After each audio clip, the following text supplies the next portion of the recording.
You are now tuned in to the Chaotic Culture Podcast.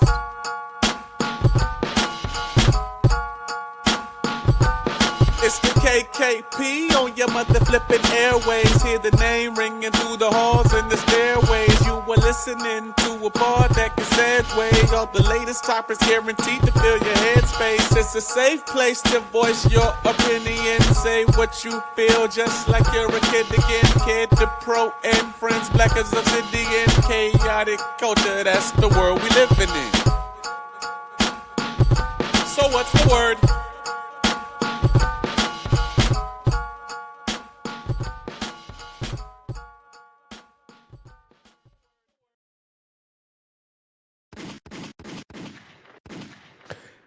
And good morning, afternoon, and evening, ladies and gentlemen, and welcome to another edition of the Chaotic Culture Podcast, the pod where chaos rules and black culture is elevated and supreme.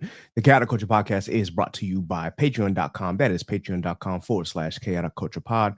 Please be sure that you go and subscribe to the Patreon for bonus content, early episodes, and of course, to help keep the lights on. Once again, we appreciate your support. This is your boy Ked the Pro, aka the Calculated Millennial, aka the Encore presentation. Can I get an encore? Do you want more? AKA your favorite toxic adjacent king, Ked the Poet, Ked the Closer, all that good stuff. 843 is me, Baltimore's the place to be. Always chaotic, never toxic. And back again, once again, with your favorite black culture highlights and black culture shenanigans.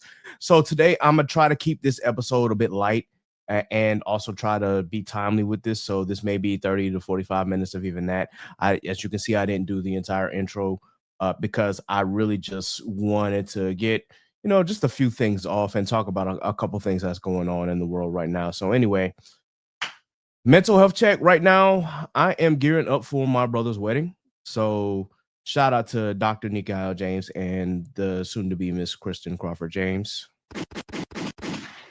Much love there. It will be happening this Saturday, so I will get to witness a beautiful ceremony, and I'm hoping that all goes well, that the weather holds up, because it's supposed to be at a chapel that is outside in the mountains, so I'm hoping it ain't too cold, but I'm also hoping it don't rain, so there's that as well. But I think all is going to be well.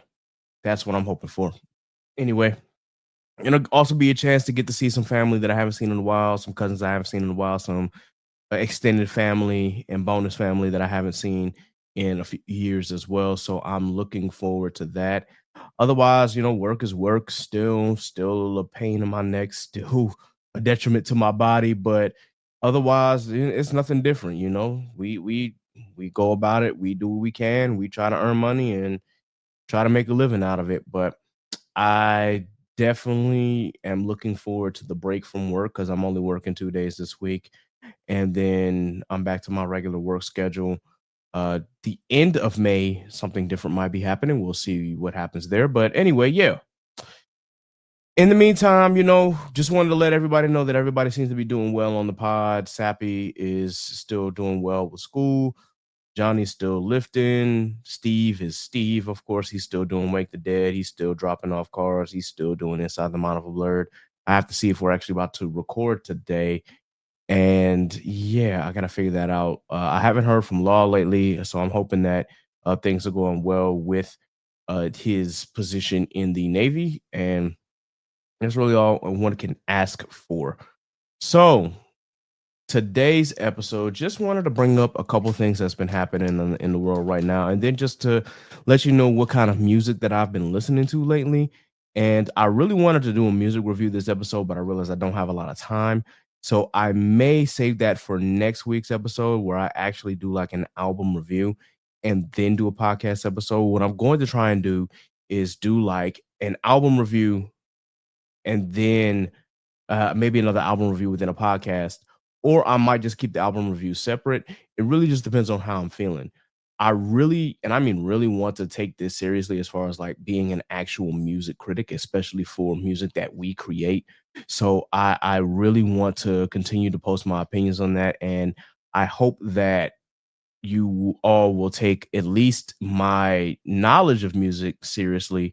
And hopefully I will be able to deliver on your expectations. Yes, like you could say that I was inspired by some of the reaction community on YouTube, like when Screwface John, when he his hip hop reactions, or when Anthony Fantano does the needle drop and he reviews certain albums, like that kind of content really inspires me to do the same.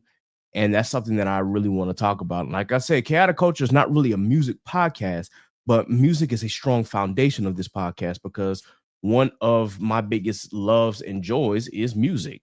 And especially hip hop, especially black music, whether it be R&B, whether it be blues, whether it be rock, even whether it be just neo soul, which is technically R&B, whatever the case may be, like that is something that I truly enjoy.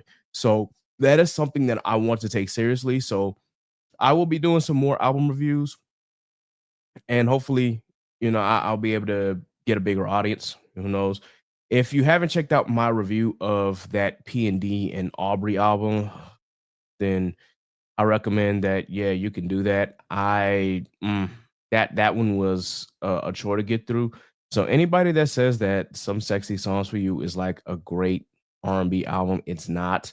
It's not even really a great album because, as I said before, 5 out of 21 songs were decent, not good, decent. And if you get 5 C's in an album full of F's, that album is still an F. I'm just saying. But also, I did a review for Megan's album. If you didn't see my reaction to Megan's album, of course, you have to join the Patreon. Also, if you wanted to see my reaction to GNX, you have to join the Patreon as well to check that out. And yeah, I'm going to be doing more of those where I will go live and then I'll actually post my reaction to Patreon and just keep it on Patreon because, of course, YouTube copyright and whatnot, and it won't let you actually like react to an album unless you are making the big bucks here. And unfortunately, I am still a very, very, very small time YouTuber. So there's that. But that is something that I just really, really want to do. So hopefully, you will be here for that journey. And I would appreciate all your support. So please, when I drop album reviews, please check it out on Patreon. Excuse me, something got in my eye.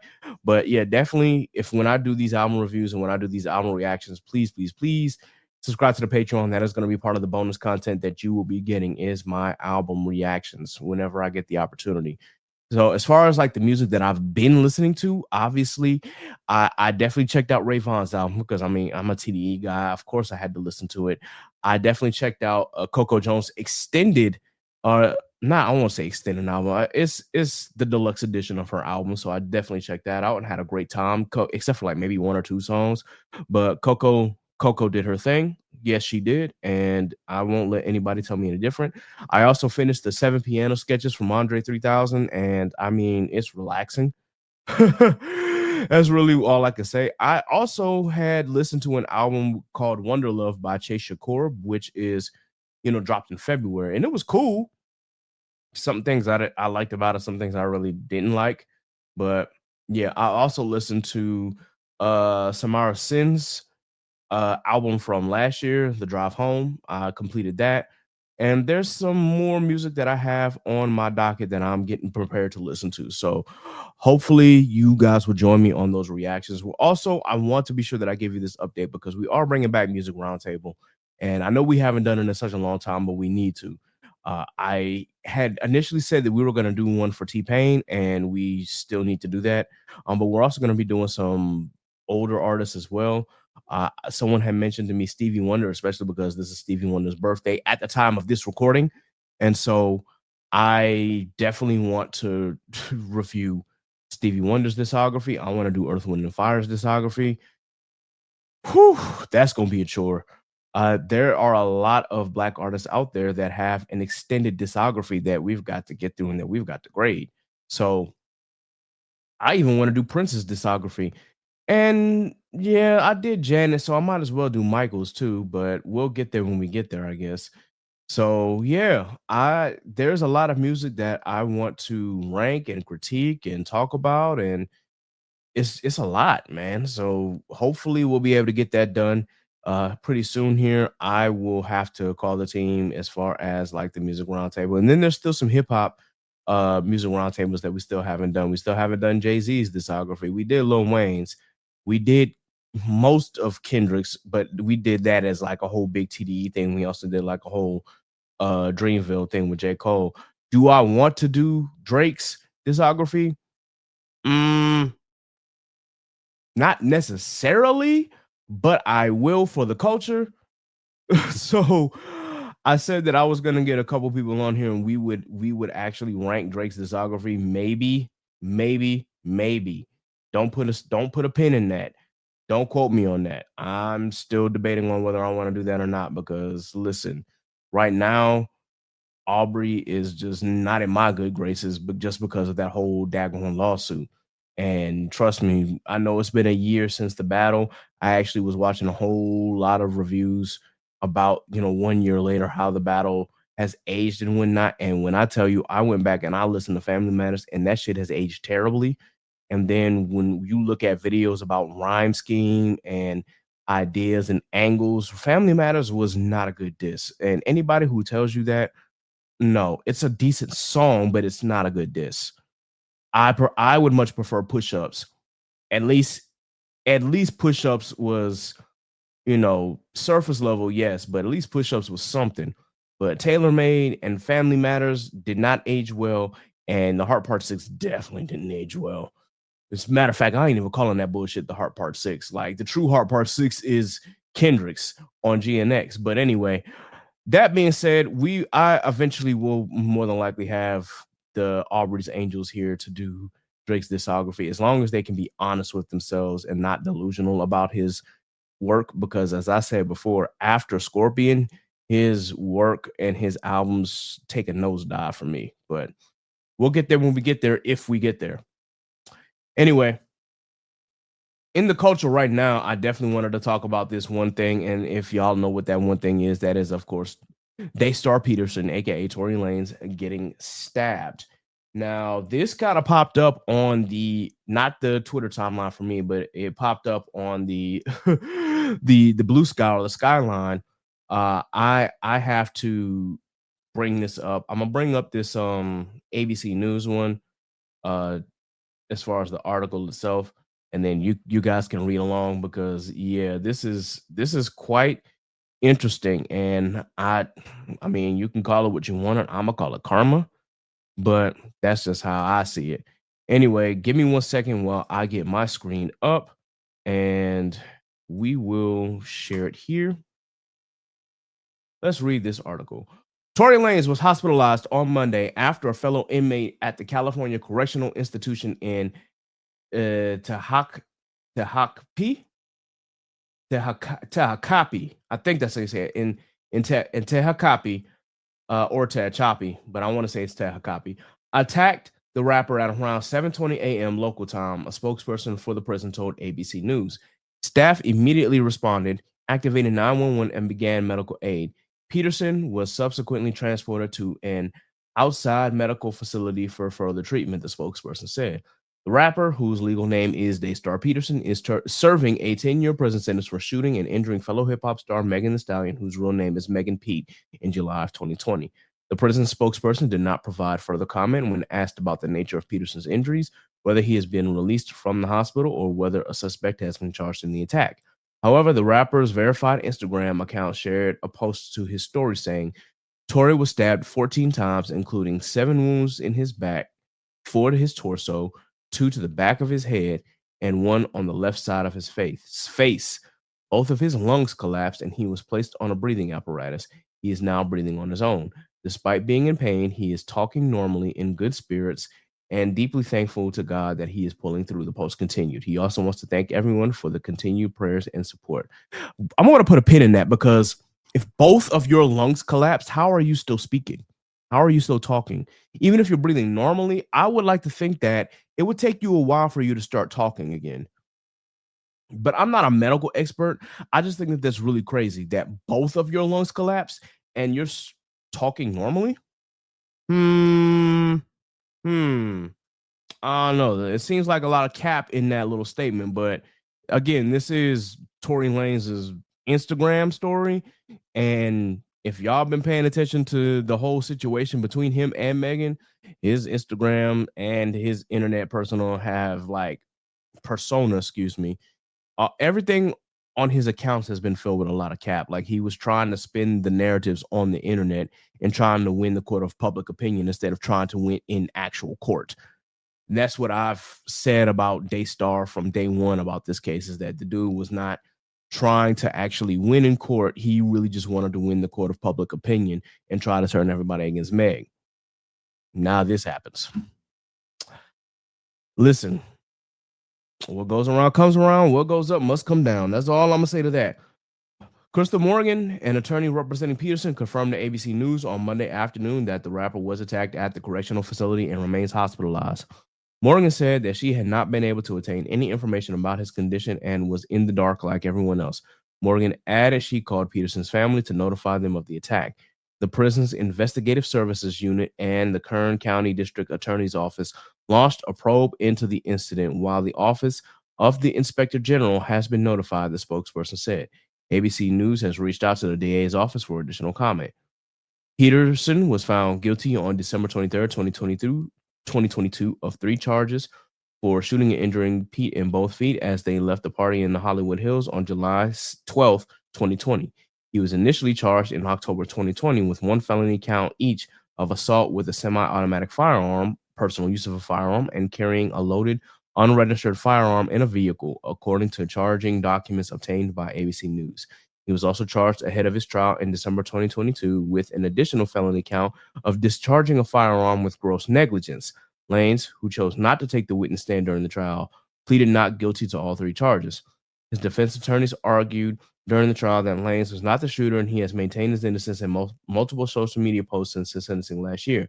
During his sentencing hearing, prosecutors read an impact statement from Pete, who testified during the trial, in which he called for Peterson to be forced to face the full consequences of his heinous actions and face justice. He not only shot me, he made a mockery of my trauma. He tried to position himself as a victim and set out to destroy my character and my soul, Pete said in her impact statement. Peterson was denied bond by a Los Angeles County Superior Court judge on September 14, 2023, and as his legal team appeals his 10-year sentence. So, yeah. Biggest news in the culture is that, Daystar Peterson got stabbed. Again, I am not questioning the validity of the attack. I'm questioning the validity of the recovery and the actual injuries that he suffered, because apparently he got stabbed 14 times, 2 collapsed lungs, and you're talking. That is a little suspect to me. I don't know about y'all. That part is suspect to me. The getting stabbed part, I'm not questioning, because at this point it's been reported that there was an attack. Far be it from me, to judge what happened. I'm not saying the incident didn't happen, because clearly it did. I'm just saying, well, did he really suffer 2 collapsed lungs? Because that's kind of crazy for you to be talking if your lungs collapsed. But that's just me.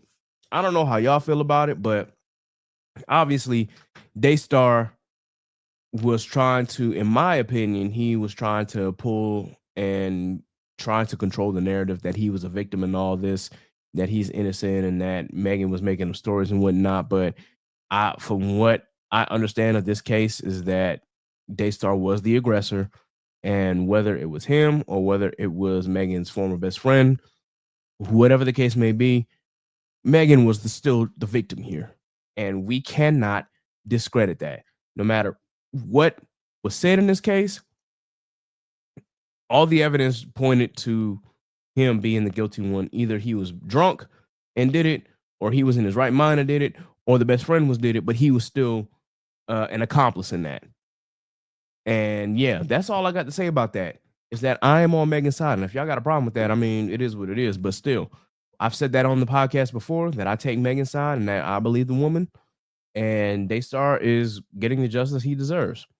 Now, a lot of people, especially on that Facebook app, for whatever reason, they go hard for this man as if he makes like the greatest music in the world. Wasn't nobody talking about Tory Lanez music when this incident happened. I promise you. I wasn't deep in. There was a few songs that he had out there, but was nobody talking like it, like he was making masterpieces. Let's be real with ourselves. Let's be really, really real with us. And hold on, I'm gonna stop. I'm gonna stop because I want to get up in the camera. I just want to say, I want to say this to y'all. Y'all were not looking for Tory like that until this incident. No, you weren't. You weren't listening to any of his music like that. No, you weren't. Don't lie to yourselves. Don't do it. Do not do it. You were not checking for him. You were not listening to him. You only took his side because, for whatever reason, you have misogyny and you want to attack black women, no matter what the case may be. And you always think that the system is holding a black man down, even though, in this case, the black man was clearly at fault. Don't get me wrong. The system is injustice and prejudice against the black man. But in this case, Daystar got what he deserved. So don't come to me. Don't you dare come to me talking about some Daystar is innocent and that Tory's innocent. No, he did that shit. And if he didn't, Kelsey did. And for whatever reason, he took the fall for her. But whatever the case may be, Meg is the victim here. And Tory got what he deserved. And that other chick, I think Kelsey her name, I think I said that right. Her day coming too. Because that's how karma works. Anyway, let me stop. But I just wanted to get that out because that's clearly what's been happening in the culture lately. That has really been the biggest news, other than the fact that our favorite person to talk about on this pod, apparently, Diddy, his trial is beginning. So I wanted to pull up that article too, because oh man, I really don't know what to say about this, but yeah, I'm gonna pull up the NPR article because Cassie did take the stand against Diddy, and let's just say the stuff that I heard, this is rough. It is rough. On top of the fact that Cassie is currently pregnant right now, so God bless her for that. But yeah. Also, trigger warning for those who have suffered from sexual abuse or sexual assault of any kind. Just be mindful that the article that I'm about to read from NPR does contain descriptions of physical and sexual violence. So if you are triggered by that, this would now be the time to skip ahead. But anyway, let's go ahead and bring up this article from NPR talking about the Diddy case. So,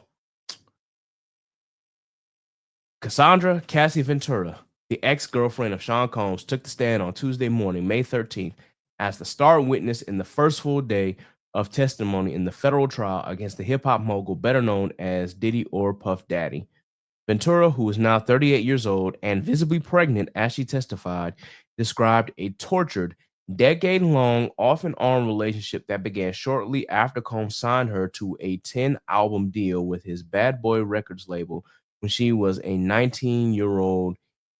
I think that's ingenue. I have to look that word up. Hold on a minute. Sorry, I gotta look this word up.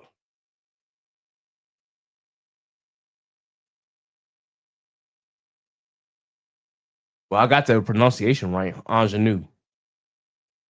Or ingenue. Yeah, ingenue. An innocent or unsophisticated young woman, especially in a play or film. Okay. I just learned a new word.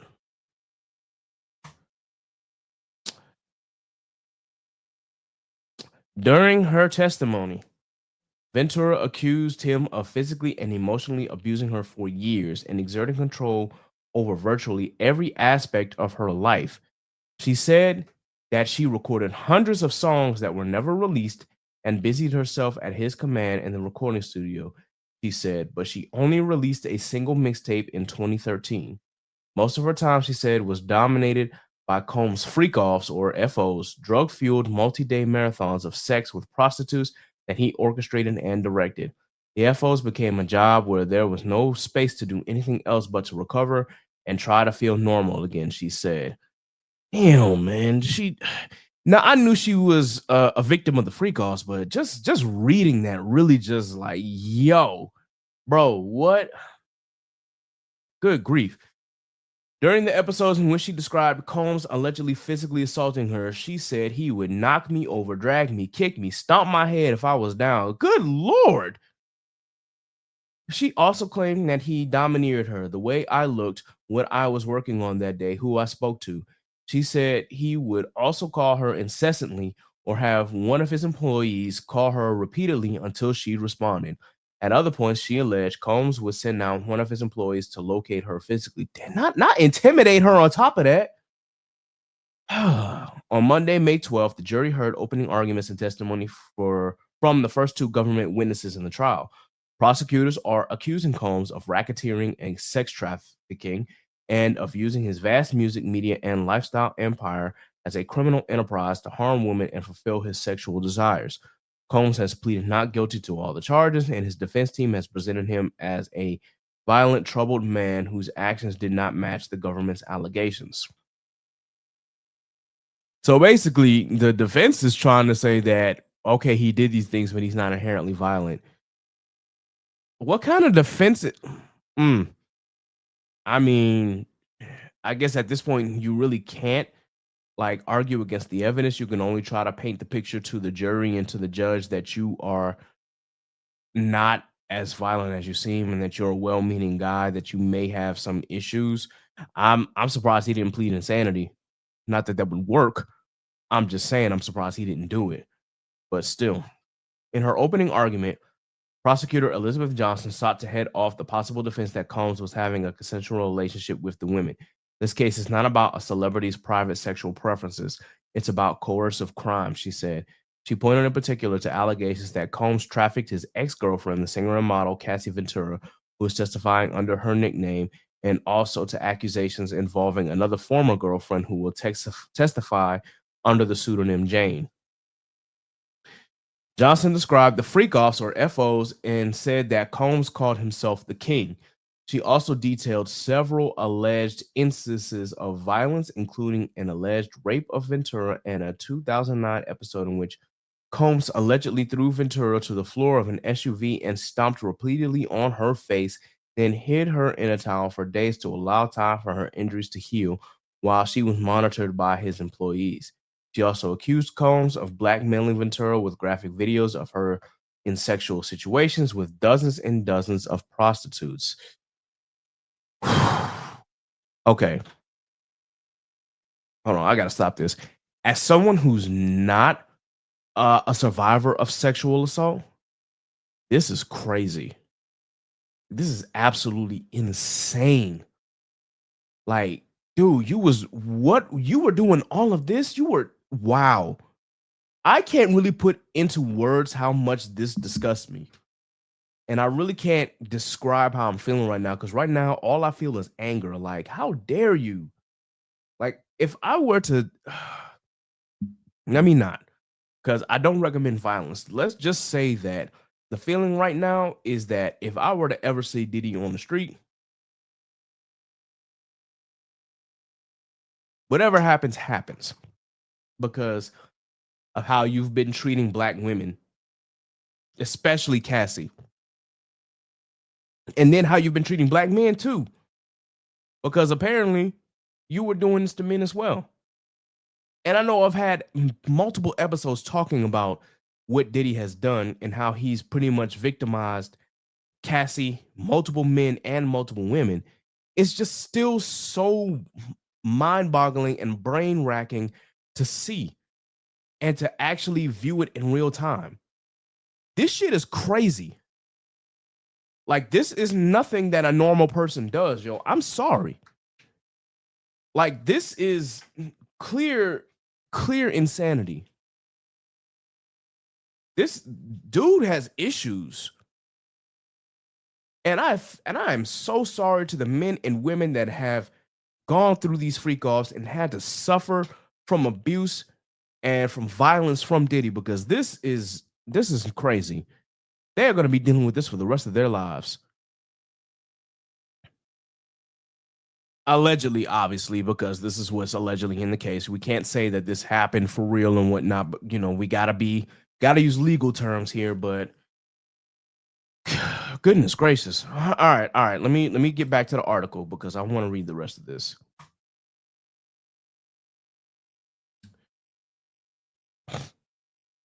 According to Johnson, Jane met Combs in 2020, and he soon introduced her to his freak-offs.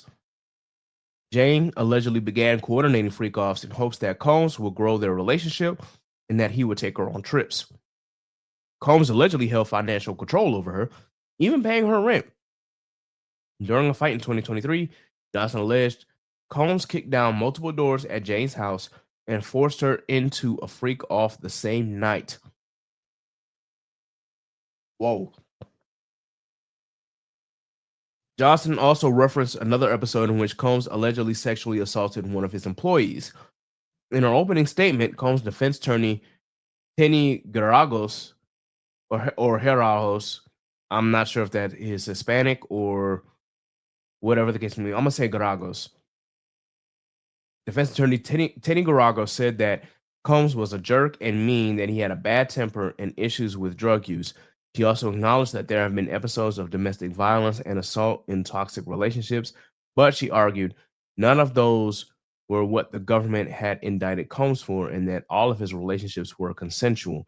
Garagos calls the dozens of civil lawsuits filed against Combs money grabs. In the afternoon, the jury heard from the first two witnesses in the case, beginning with Israel Flores. Flores, who is now an officer with the Los Angeles Police Department, was working as a security guard at a Los Angeles hotel where Combs attacked Ventura in 2016. Flores testified that he was called to address the couple. He said that Ventura had a purple eye, that he saw Ventura trying to leave the hotel, and that Combs initially would not allow her to depart. Flores said that he asked if she needed assistance, but that she refused to call the police or answer any questions. According to Flores, Combs held up a large wad of cash, which he interpreted as a bribe. Flores said he declined to take the money. Last year, CNN obtained and aired surveillance video of that attack in which Combs kicked, dragged, and shoved Ventura. After CNN aired the footage, Combs delivered a video apology on Instagram, which has since been removed from the social media platform. During Flores' testimony, the jury saw footage from multiple angles of that same hotel incident. The second witness called by prosecutors was a man named Daniel Phillip, who alleged that Ventura gave him large sums of money on numerous occasions between 2012 and 2014 to have sex with her while Combs watched. He also testified that he saw Combs violently attack Ventura on multiple occasions, that he did not intervene because he feared for his own safety.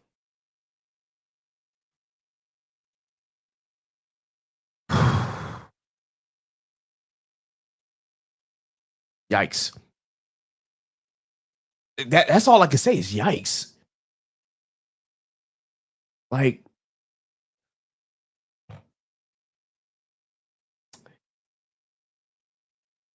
I'm trying to describe this, but I cannot imagine myself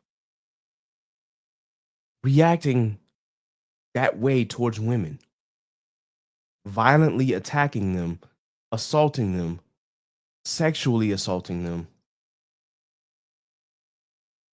and holding that kind of power. I know absolute power corrupts, absolutely, but just seeing this in real time is absolutely insane. And again, I said I was keeping this episode brief, so I'm really about to get out of here in a few minutes. But just seeing that, reading that article,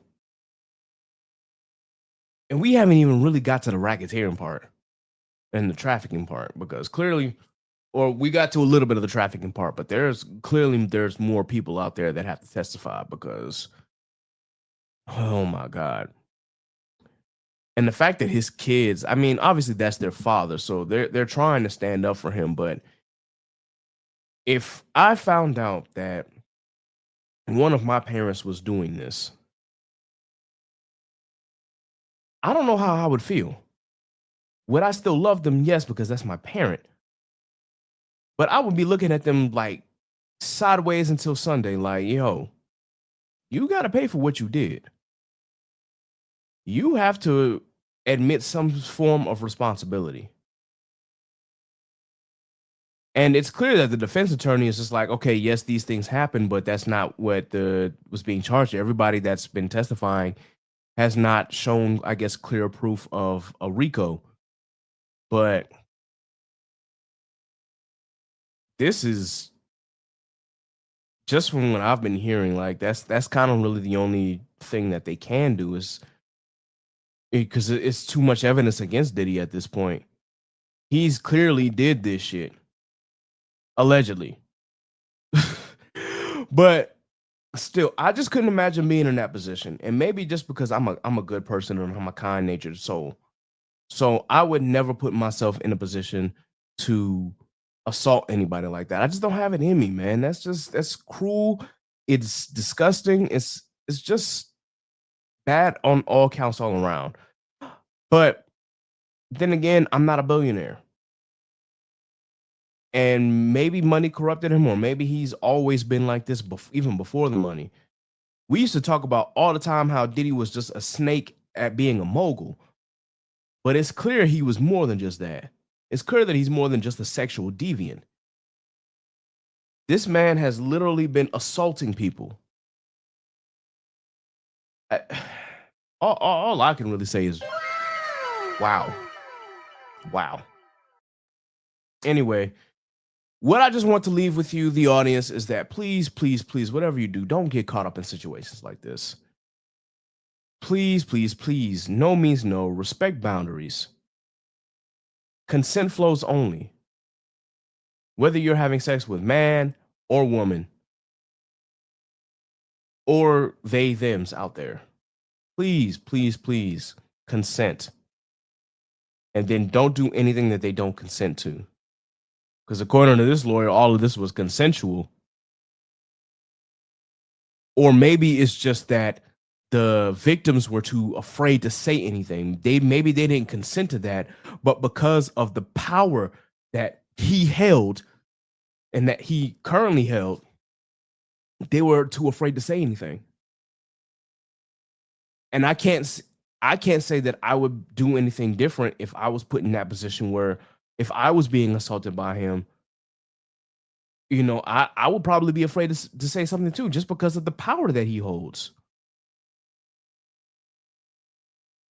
If you've seen the reality show of Making the Band, you would know just how cuckoo for Cocoa Puffs this dude really is in the head. But to see this play out in real time in his actual relationships, I can only imagine what Kim Porter went through. God rest her soul, because he put Cassie through that. I can't imagine what he put Kim through.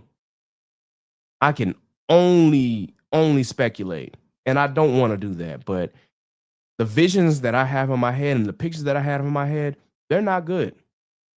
And I wouldn't expect it to be good for him. So please, guys, one, please be sure that we are consenting when we do these things. And please, please, please, like, don't fall into that cycle of violence, especially when it comes to sexual violence. Consent. These people are human. These women are human beings, not things, not sexual toys. They are human.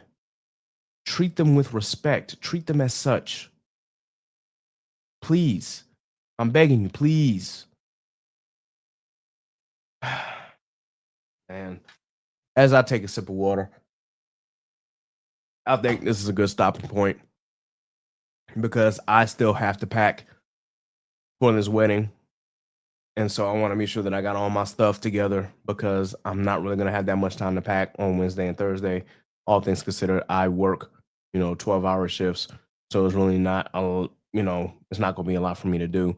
I don't have to pack that much, but I got to be sure that I'm ready. So in any case, guys, thank you for joining me for this episode.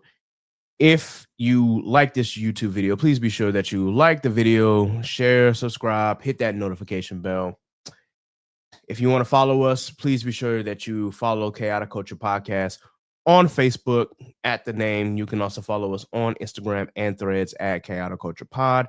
You can follow us on X/Twitter at Chaotic Culture 1, and you can follow us on Blue Sky at chaoticculture.bsky.social. You can follow me, Ked the Pro, that's K3D the Pro on all social media. You can follow Miss Sappy at Scratch14 on all social media. You can follow Jay at Lee Trey on all social media. You can follow Steve at Scuba Steve 1428 on all social media. You can follow Miss Nasa at I'm Nakaso on all social media. And you can follow Law at L.JR_96 on Instagram and Law96_ on Twitter /X.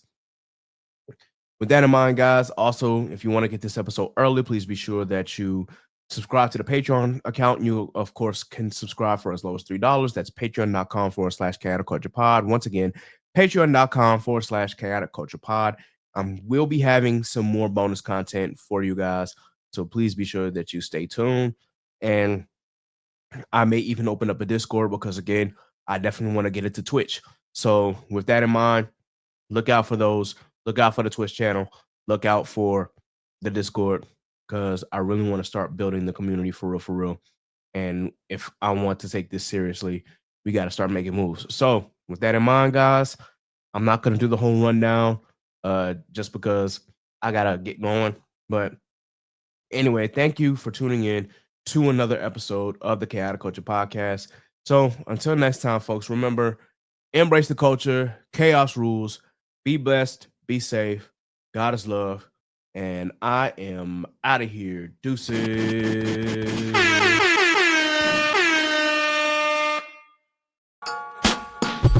So what's the word?